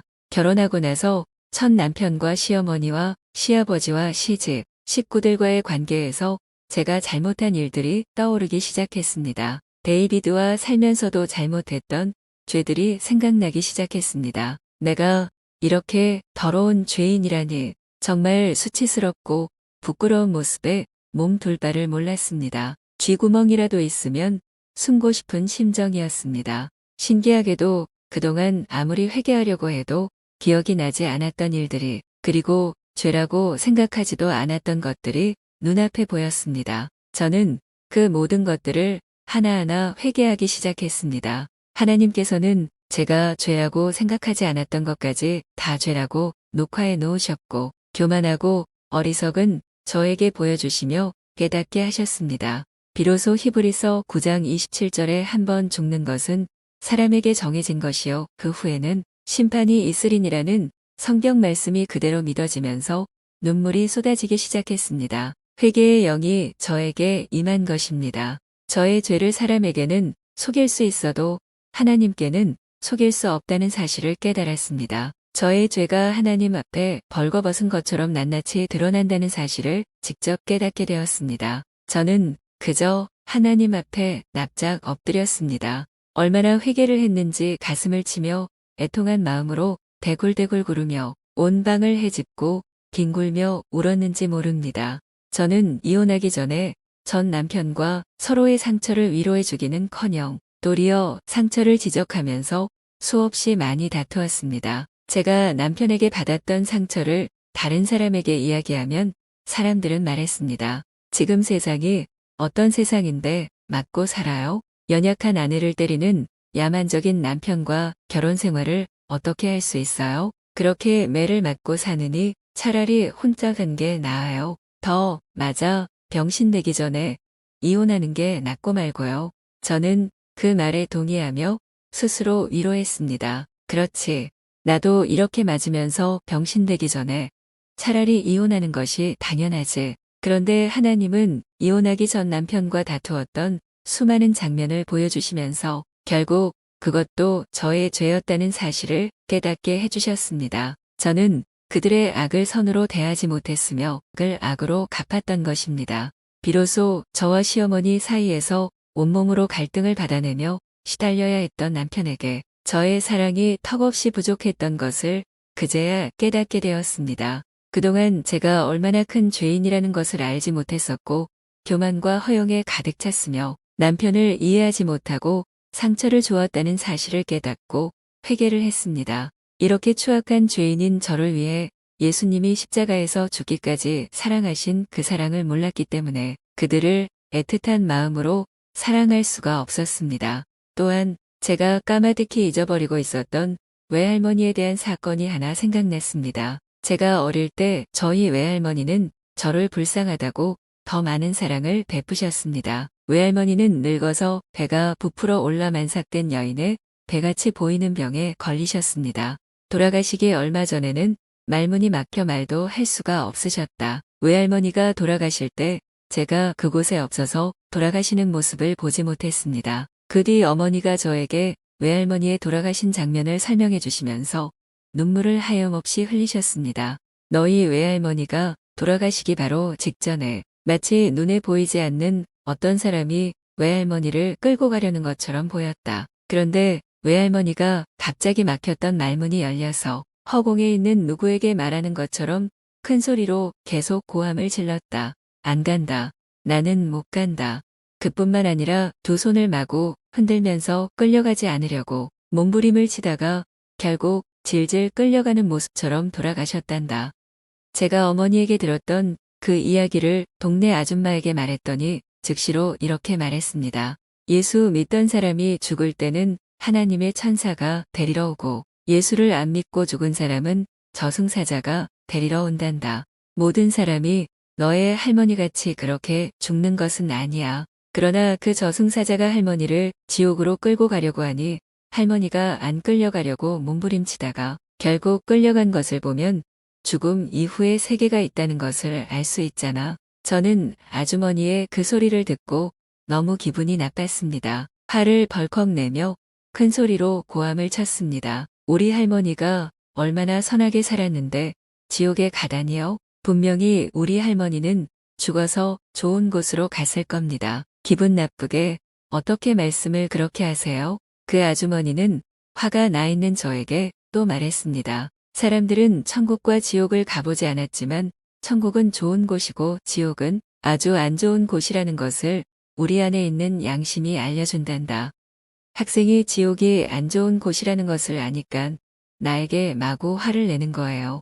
그래도 저는 막무가내로 화를 내었습니다. 그 아주머니는 저와는 더 이상 말할 가치가 없다는 듯이 저를 떠나갔습니다. 저는 그때 싸울 듯이 그 아주머니에게 마구 화를 낸 것에 대해서도 회개했습니다. 그 외에도 여러 가지 저의 죄가 생각나는 대로 울면서 회개를 하다가 문득 저의 어린 시절이 주마등처럼 제 머리를 스치고 지나갔습니다. 옛날에 제가 어릴 때 교회에서 성탄절에 과자와 사탕을 준다고 해서 동네 아이들과 교회에 간 적이 있었습니다. 그때 들었던 찬송이 어렴풋이 생각나서 가방에서 찬송가를 꺼내어 찾아보니 예수 사랑하심을이란 찬송가였습니다. 그때 저는 성탄절의 과자와 사탕을 얻어먹기 위해 교회에 갔기 때문에 설교와 찬송을 들을 때는 저와는 전혀 상관이 없는 저 먼 다른 나라 이야기를 하는 줄 알았습니다. 3절의 가사를 다시 읽어보니 내가 연약할수록 더욱 기이 여기사 높은 보좌 위에서 낮은 나를 보시네. 그러면 높은 보좌 위에 계신 하나님께서 그 기나긴 세월 동안 나 혼자 절망하고 신음하면서 살았을 때에 나를 보고 계셨더란 말인가? 그래서 저는 하나님께 여쭈어 보았습니다.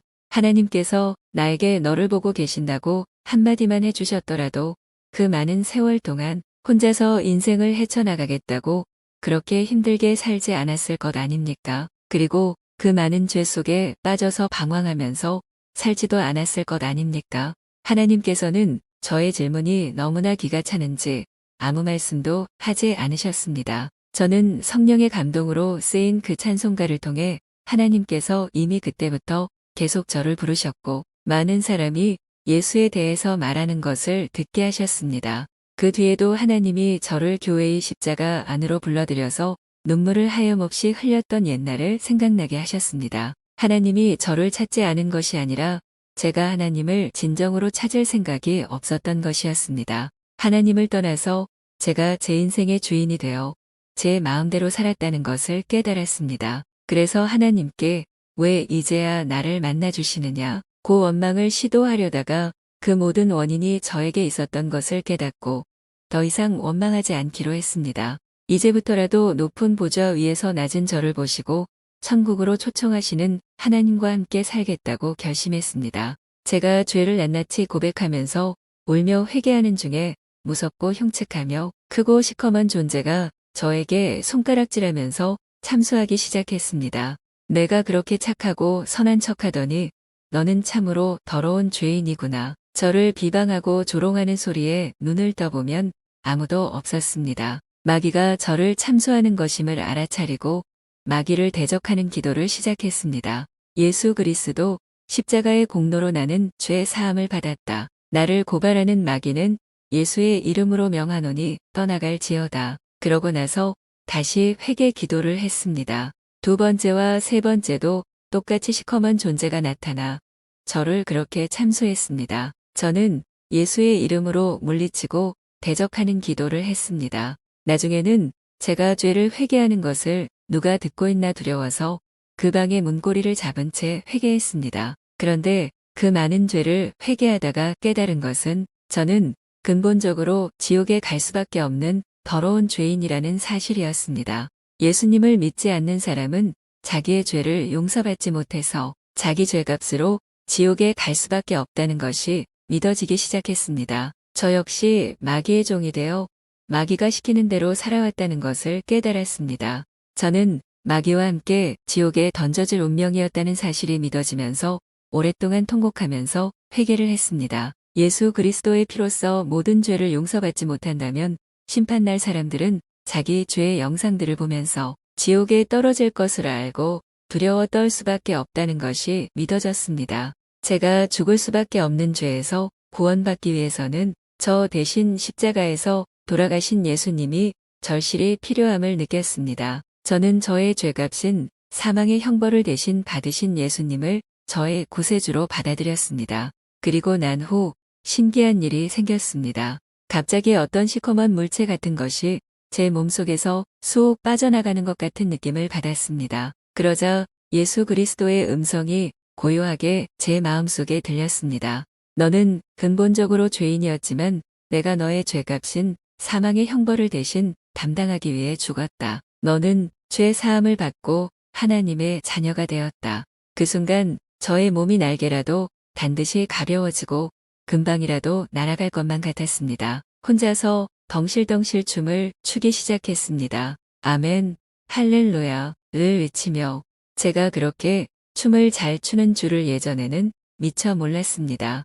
하나님께서는 사람들을 구원하시기 위해 부르시는 방법이 참으로 다양하다고 생각했습니다. 예수 그리스도를 알지 못했던 저를 구원하시기 위해 하나님은 이 부흥회를 통해 이런 방법으로 예수 그리스도를 만나게 해주셨습니다. 저를 구원해 주신 주님의 은혜가 너무나 커서 감사와 기쁨의 눈물이 쉴 새 없이 흘러내렸습니다. 저는 회개하고 구원의 은혜를 받고 나서 숙소로 돌아왔지만 흥분되어 잠을 이룰 수가 없었습니다. 이튿날 새벽에 저는 무심코 창문 밖에 있는 나무를 보게 되었습니다. 어제까지만 해도 그 나무를 보면서 아름답다는 것을 느끼지 못했었습니다. 그런데 오늘 아침 창문 밖에 있는 나무가 무척 아름다워 보였습니다. 바람에 흔들리는 나무는 온몸을 움직이면서 하나님을 찬양하며 춤추는 것 같았습니다. 저는 그동안 새들이 제잘거리는 것을 보면서도 아무런 감정 없이 보았습니다. 새들이 하나님을 찬양한다는 생각을 한 번도 한 적이 없었습니다. 그런데 오늘 아침에는 나뭇가지에 앉아 지저귀는 새 소리가 만물을 창조하신 하나님을 찬양하는 소리로 들렸습니다. 제가 구원의 은혜를 경험하자 세상의 모든 것이 새롭게 느껴졌습니다. 그렇게 구원의 기쁨은 저의 온 영혼을 흠뻑 적시고 있었습니다. 부흥회에서 하나님의 은혜를 많이 받고 행복한 마음으로 집에 돌아왔습니다. 예수님을 영접한 후 제 마음의 변화가 여기저기에서 나타났습니다. 예수님을 믿기 전에는 예수 믿는 사람들이 음식을 앞에 두고 감사 기도를 하면 이해가 되지 않았습니다. 제가 예수를 믿기 전에는 예수를 믿는 사람은 좀 어리석고 모자란 사람이라고 생각했었습니다. 예수 믿는 사람들이 하나님께 늘 감사하다고 말하는 것이 이해가 안 되었습니다. 하긴 제가 이해가 안 되는 것이 어디 한두 가지인가? 그런데 제가 어리석다고 생각했던 사람들처럼 그들이 하는 것을 저는 그대로 따라하고 있었습니다. 구원의 은혜와 감격을 체험하고 난 이 세상 바라보는 관점이 확 달라졌습니다. 보는 것과 생각하는 것, 그리고 마음먹는 것까지도 하나님은 붙들어 주셨습니다. 하나님은 교만한 저를 하나님께 돌아오게 하시려고 오늘까지 참고 기다리시면서 저를 먹이시고 키우셨다는 것을 이제 깨달았습니다. 하나님을 모른 채 하나님을 거역한 인생들을 참으시면서 지속해서 은혜를 베풀어 주시는 하나님의 인내와 사랑이 얼마나 크고 깊은지 모릅니다. 제 입에서는 쉴 새 없이 감사의 찬양이 터져나왔습니다. 인간의 재주로는 먹을 양식의 씨앗 톨도 만들 수가 없습니다. 오직 하나님만이 그 씨앗에 생명의 기운을 불어넣으시고 비와 양분을 주셔서 자라게 하십니다.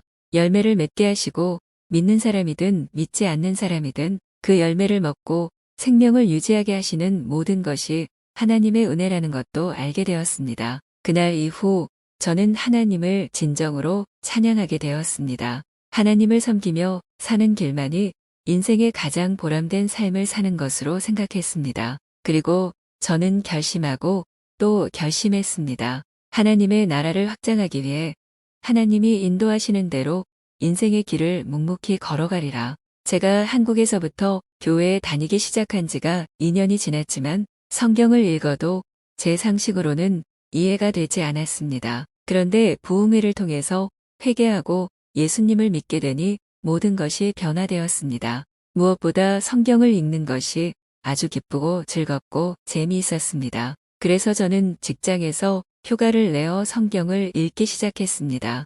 밥 먹는 시간과 잠자는 시간과 중간에 좀 쉬는 시간과 특별히 필요한 시간을 빼고 성경을 읽었더니 10일 만에 성경을 한 번 다 읽게 되었습니다. 성경을 읽어보니 하나님의 무한하신 능력과 지혜와 광대하심을 알 수 있었습니다. 예수 그리스도를 인격적으로 만난 이후에 저의 삶은 완전히 달라졌습니다. 저의 환경은 달라진 것 없이 그대로지만 제가 변하고 나니 모든 것이 다 변해 있었습니다. 이렇게 저의 성경 사랑은 본격적으로 시작되었습니다. 언제 읽어도 말씀이 꿀송이처럼 달았으며 하나님 말씀 구절 하나하나가 모두 영혼의 양식이 되었습니다.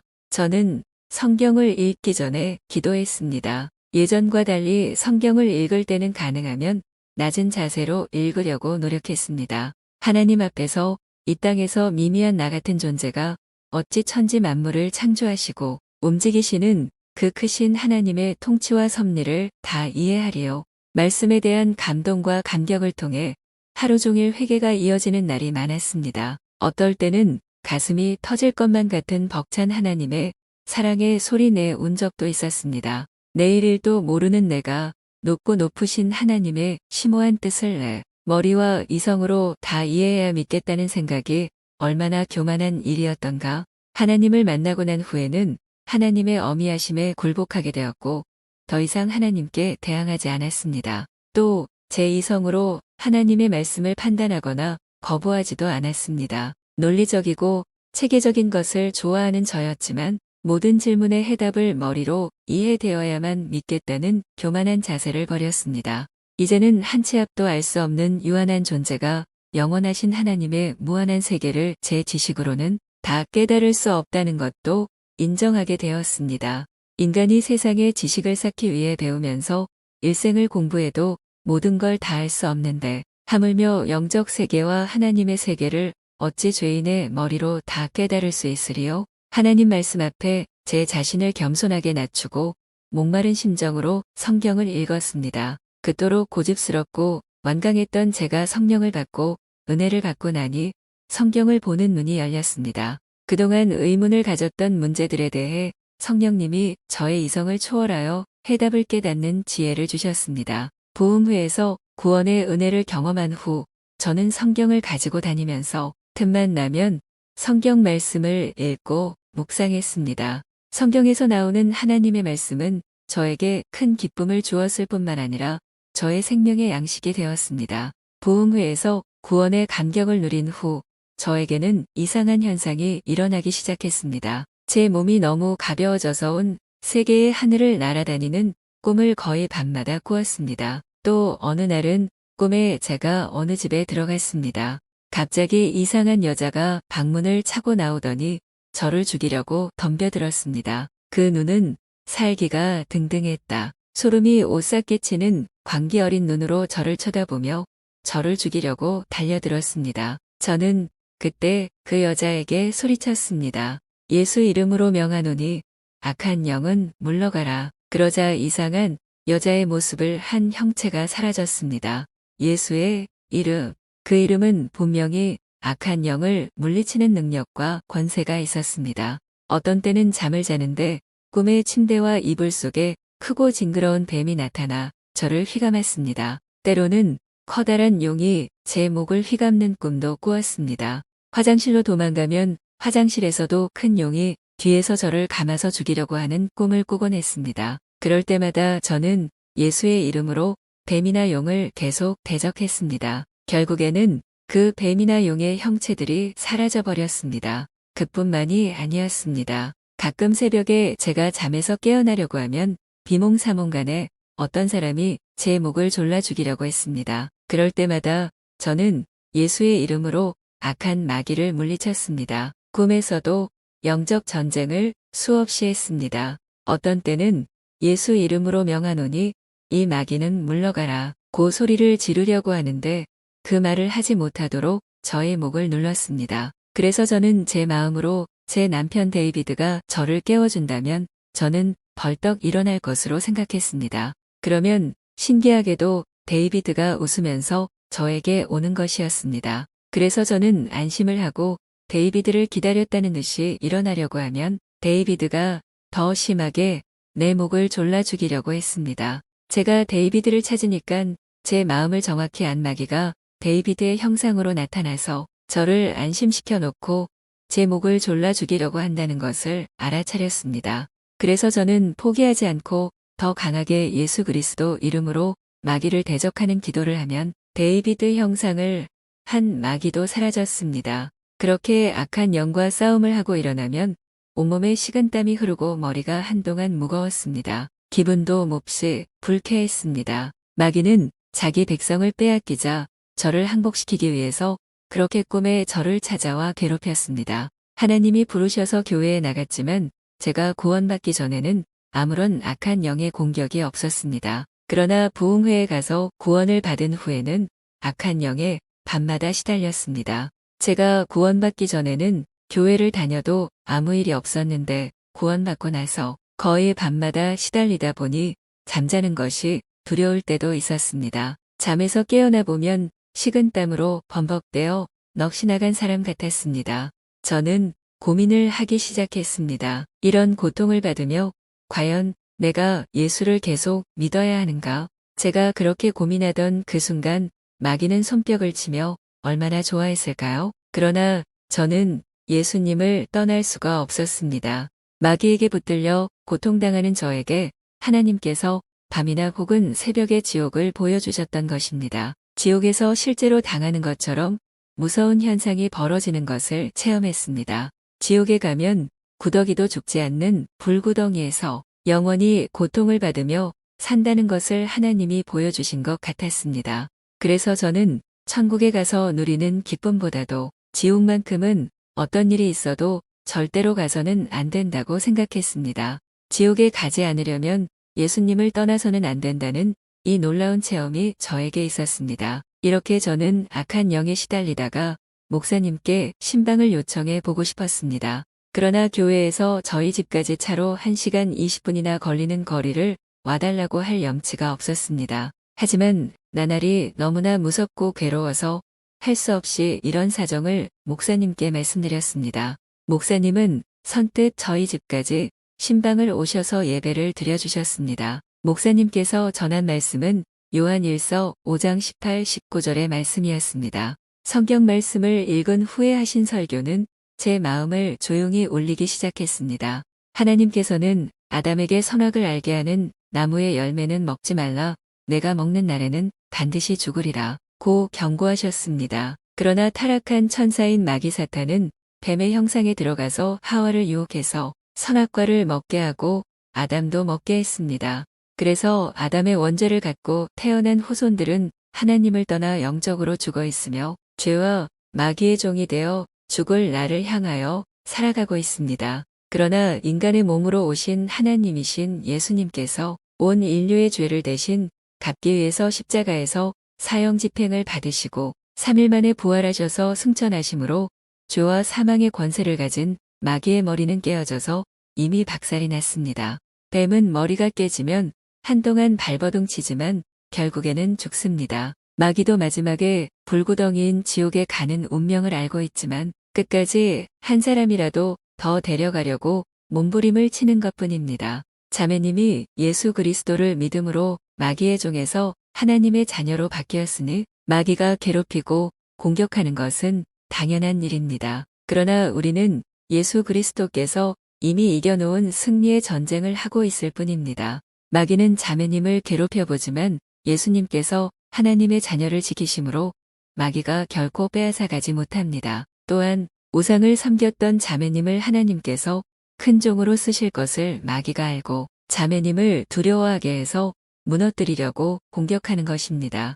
하나님은 예수의 이름으로 마귀를 능히 이길 수 있는 권세를 이미 우리에게 주셨으므로 마귀를 대적하면 마귀는 쫓겨갑니다. 미국에 소속된 미 8군 부대는 한국에 있지만 치외법권 지역이기에 일반 한국 사람들은 들어갈 수 없습니다. 오직 미군 부대에 근무하는 사람과 부양 식구들만 출입할 수 있는 신분증이 주어집니다. 한국에 있는 미군 부대 안에 들어오면 한국법이 아닌 미국법이 적용됩니다. 그와 같이 비록 우리는 마귀가 공중권세 잡은 이 세상에 살지만 하나님의 자녀는 이 땅에 있는 하나님 나라에 살기 때문에 하나님의 특별한 보호를 받습니다. 마귀는 하나님 나라에 침입할 수 없으므로 우리는 죄악된 이 세상에서도 천국의 기쁨을 누리는 복된 삶을 사는 것입니다. 저는 목사님의 말씀을 듣고 천군만마를 얻은 듯 힘을 얻었습니다. 그때부터 저는 예수님께서 이미 십자가에서 승리한 전쟁에서 대장 되신 예수님의 군사로 승리가 보장되는 싸움을 한다는 것을 확신하게 되었습니다. 이 일로 인하여 저의 믿음은 더욱 견고해져 갔습니다. 저는 날마다 승리의 찬송을 부르며 더욱더 적극적으로 신앙생활을 했습니다. 마귀가 두려움을 느꼈던 것일까요? 더 이상 그런 현상이 일어나지 않았습니다. 결국 마귀가 물러간 것입니다. 저는 예수 그리스도 이름의 권세로 마귀를 물리쳤다는 것 때문에 참으로 기뻤습니다. 이 승리는 예수 그리스도의 이름으로 인한 예수님의 승리이자 저의 승리였습니다. 저는 날마다 승리의 찬양을 불렀습니다. 예수 이겼네. 예수 이겼네. 예수 사탄 마귀를 이겼네. 저는 우리에게 승리를 주신 예수님의 이름이 참으로 귀하고 감격스러웠습니다. 예수 그리스도의 이름은 제 생애에 가장 영광스러운 이름이 되었습니다. 저를 해하려던 마귀와 모든 악한 것들이 쫓겨나가는 예수 그리스도 이름의 권세를 주신 하나님께 감사했습니다. 저의 삶 가운데 많은 고난과 고통이 왔을 때에도 저는 제 일생 예수 그리스도의 이름으로 승리하는 사람이 될 것입니다.